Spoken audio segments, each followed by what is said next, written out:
Hey guys, it's Kim with Savvy Social Worker Exam Prep. I am a licensed clinical social worker and an exam prep coach, teaching social workers how to pass their licensing exams. I have an online study prep course and a host of other resources to help get you a pass.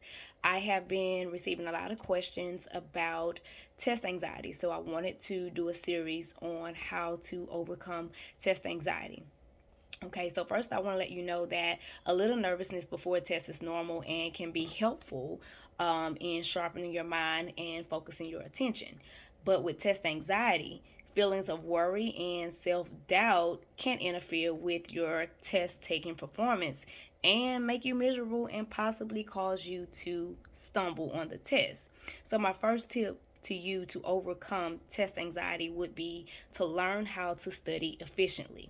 You'll feel more relaxed if you systematically study and practice the material that will be on the test. Don't just try to study everything from everywhere. Try to get some reliable resources that you know is giving you stuff that will be on the actual exam. Learning to study efficiently, one of the most important things I want to point out to you guys is that reading is not studying. Simply reading and rereading text or notes is not actively engaging in the material.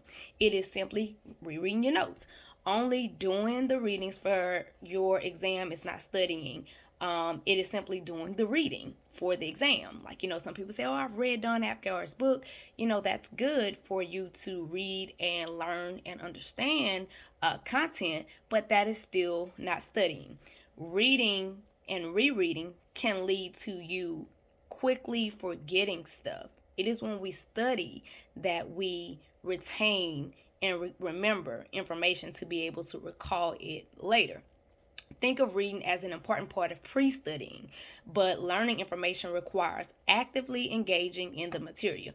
Active engagement is the process of constructing meaning, making meaning from text that involves, making connections with the material, making examples and all of that. So, these activities may help to keep you engaged, but they still aren't really active studying. So let me give you a few active studying techniques that will definitely help you to recall and retain the information that you're reading. Okay, so the first thing is to create a study guide. And I like to say, if you're going to create a study guide, create one by topic. You can formulate questions and problems and write out the answers, create your own quizzes, all of this, but definitely have a study guide to go by. And like I said, I recommend Topical because it is easier to keep on track, and it kind of it doesn't have you all over the place. Okay, I've already tackled this topic, so now I can go on to this topic. So it's just easier to organize.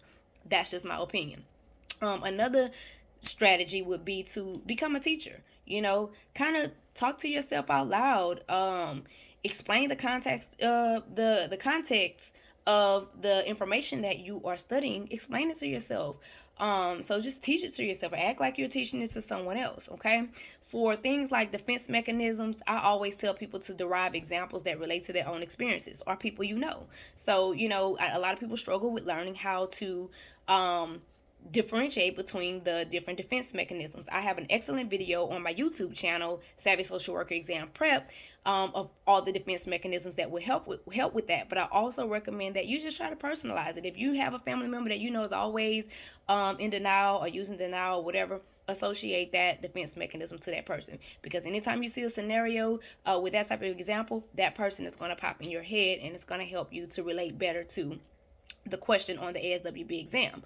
For things like theories and stages, figure out the big ideas so that you can explain them and reevaluate them. At the same time, be able to contrast them from other theories as well as other stages. Okay. And last but not least, one of my favorite techniques, what y'all know I talk about all the time, is to have a strategy. Identify a strategy and be able to explain it or walk yourself through it as you learn and review your exam content. You have to have a strategy. This is one of the biggest things that helps to save you time and decrease your anxiety. Okay. Organization and planning will help you to actively study for the ASWB exam. So you want to organize your materials first and then begin actively reviewing by topic using a specific strategy.